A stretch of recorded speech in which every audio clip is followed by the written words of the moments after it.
Hello everyone. आज का topic मैं लेके आई हूँ। बहुत कोई ये पूछ रहे हैं, बहुत कोई का कंफ्यूजन है कि ऑप्शन सेलिंग कैसे प्रॉफिटेबल है ऑप्शन बाइंग से। तो सबसे पहला बात मैं ये कहना चाहती हूँ कि ऑप्शन सेलिंग हमेशा प्रॉफिटेबल रहता है ऑप्शन बाइंग से, क्योंकि हम कोई भी चीज़ अगर बाई करते हैं, फॉर एग्ज़ाम्पल 100 रुपीज़ में हम बाई कर रहे हैं और उसी जगह पे हम 100 रुपीज़ में कुछ सेलिंग कर रहे हैं, ठीक है, सेलिंग कर रहे हैं और यहाँ पे बाइंग कर रहे हैं, ठीक है। अगर मानो कि निफ्टी अगर 50 पॉइंट्स डाउन चला गया तो मेरा यहाँ पे 50 रुपीज़ का लॉस होगा, ठीक है। लेकिन उसी जगह पे अगर मैं 50 रुपीज़ डाउन चला गया और हम उसको सेलिंग किए तो मेरा 50 रुपीज़ का प्रॉफिट होगा, ठीक है। नेक्स्ट टाइम में मेरा मार्केट 50 रुपीज़ ना डाउन हुआ ना अप हुआ, वो निफ्टी इसी तरह साइडवेज हो गया और एक ही प्लेस में घूमते रहा। जब एक ही प्लेस में घूमते रहा तो मेरा क्या है, यहाँ पे जैसे कि आप सुने होंगे कि मेरा प्रीमियम डाउन हुआ है, तो प्रीमियम डाउन हो गया है, तो जो भी मेरा प्रीमियम डिके हो गया है, ये वर्ड आप लोगों ने सुना होगा कि मेरा प्रीमियम डिके हो रहा है। तो जो भी बायर्स है उनका तो अगेन लॉस हुआ, ये तो लॉस हुआ है 50 रुपीज़ का। और इसके बाद साइडवेज मार्केट होने के बाद ये साइडवेज मार्केट होने के बाद अगेन लॉस होता है, ठीक है।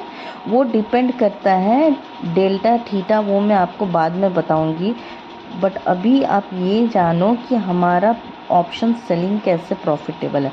अगेन लॉस होता है जब मार्केट साइडवेज रहता है, ठीक है। एक तो मैंने बोला मार्केट जब निफ्टी डाउन साइड में रहा तो मेरा 50 रुपीज़ का लॉस हुआ, साइडवेज रहा तो मेरा अगेन लॉस हुआ बायर्स के लिए फॉर बायर्स।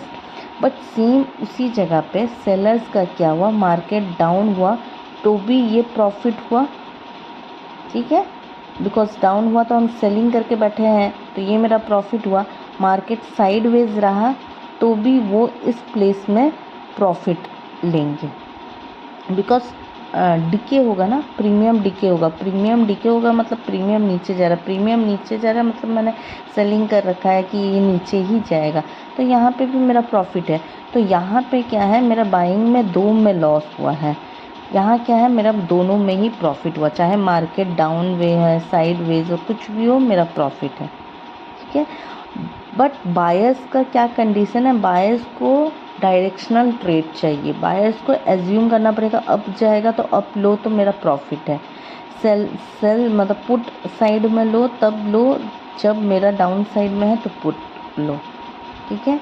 बट अगर आपके पास डायरेक्शन नहीं है, वो कहीं पर भी जा सकता, अप भी जा सकता, डाउन भी जा सकता, तो हम इसको ऑप्शन सेलिंग को एक तरह से, ऑप्शन सेलिंग इज़ डेंजरस भी है। आप नेकेड ऑप्शन सेलिंग कभी मत करो, नेकेड ऑप्शन सेलिंग बहुत ही लॉस भी दे के जाएगा। अगर सडन मूव आ गया मार्केट में 500 पॉइंट्स अगर वो ओपन करता है, ऊपर से ओपन करता है तो वहाँ पे सेलर्स का भी थोड़ा सा फटता है, सेलर्स का भी अनलिमिटेड लॉसेस भी होता है, ठीक है।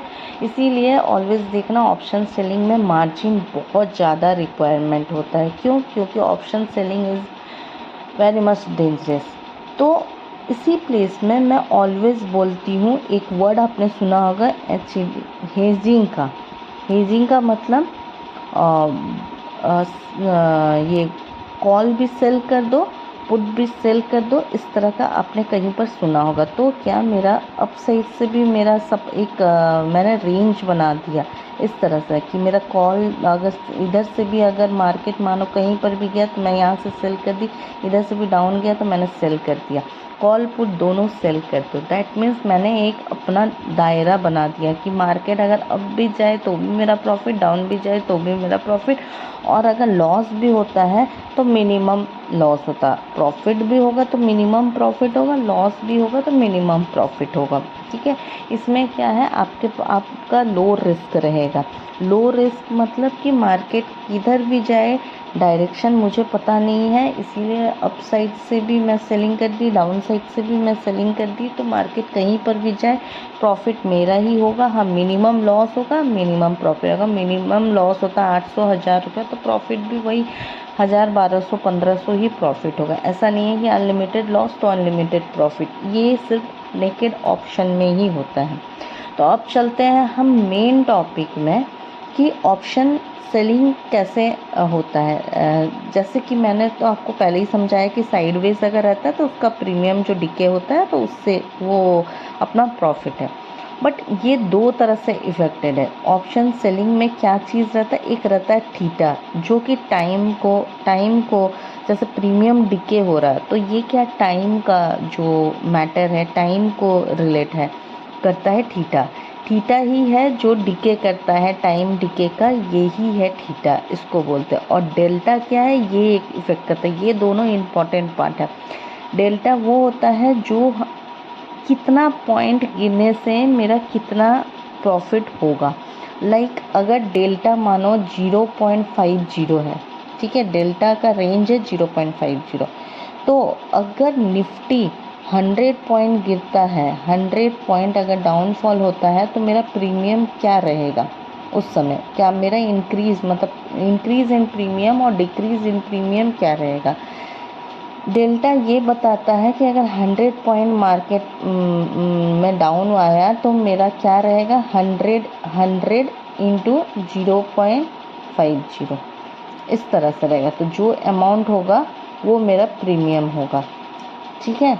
तो डेल्टा हमें प्रीमियम का कैलकुलेशन देता है और थीटा हमें टाइम कैलकुलेशन देता है कि कितना थीटा मतलब टाइम कितना डिक्रीज़ होगा कि हमारा उस जगह पे प्रीमियम मुझे उस तरह से मिलेगा। ये टाइम का थ्योरी है थीटा।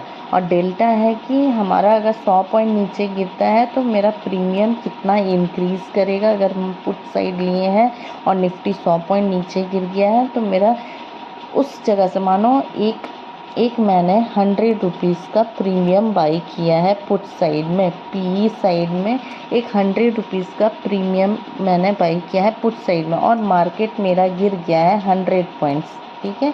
तो 100 पॉइंट्स गिर गया, 100 इंटू 0.50 को हम करेंगे तो जितना अमाउंट आएगा, फॉर एग्ज़ाम्पल अगर 50 अमाउंट आ रहा है तो 100 प्लस 50, मेरा प्रीमियम 100 रुपीज़ का मैंने बाई कर रखा था। सेम मेरा ही डायरेक्शन में, मेरे ही कॉन्सेप्ट में, मतलब मेरे ही साइड वो डाउन साइड फॉल हुआ 100 पॉइंट्स का, तो मेरा प्रीमियम कितना इंक्रीज़ करेगा, 100 इंटू 0.50, बिकॉज डेल्टा का जो अमाउंट है, डेल्टा का जो ये रेंज है ये 0.50 का है।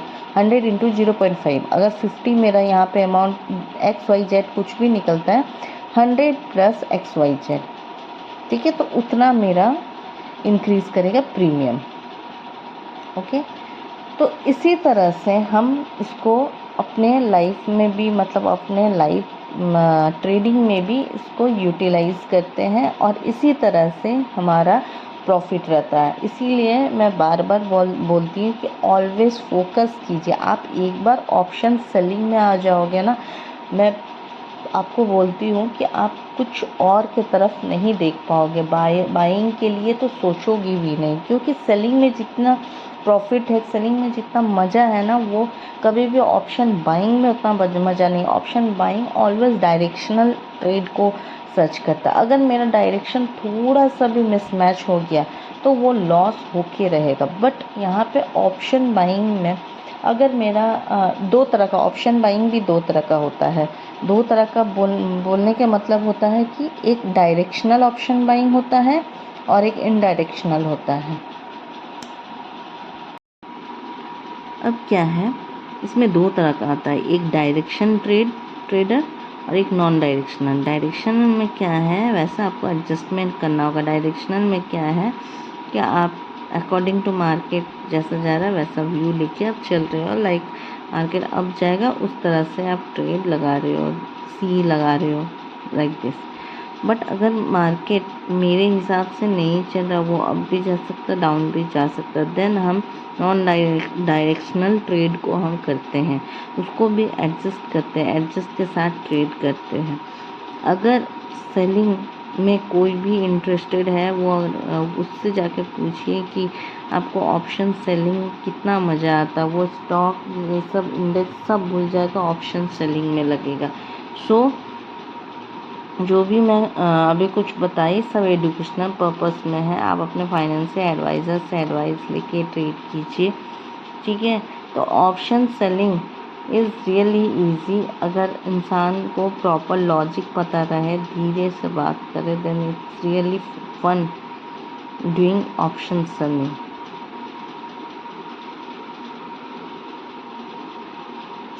सो आज के लिए जो भी मैं आपको बताई हूँ, सिखाई, इसमें कुछ कंफ्यूज़न है या क्या है, क्योंकि बहुत कोई को ऑप्शन सेलिंग क्या है, कैसा ऑन व्यू कैसा व्यू है, बस नॉर्मल उसके लिए मैंने ये बना रखा है। अगर कुछ पूछना हो बोलना हो तो प्लीज़ आप इसमें अपना कमेंट कर सकते हो, मैं आपको रिप्लाई बिल्कुल दूँगी उसमें। Thank you.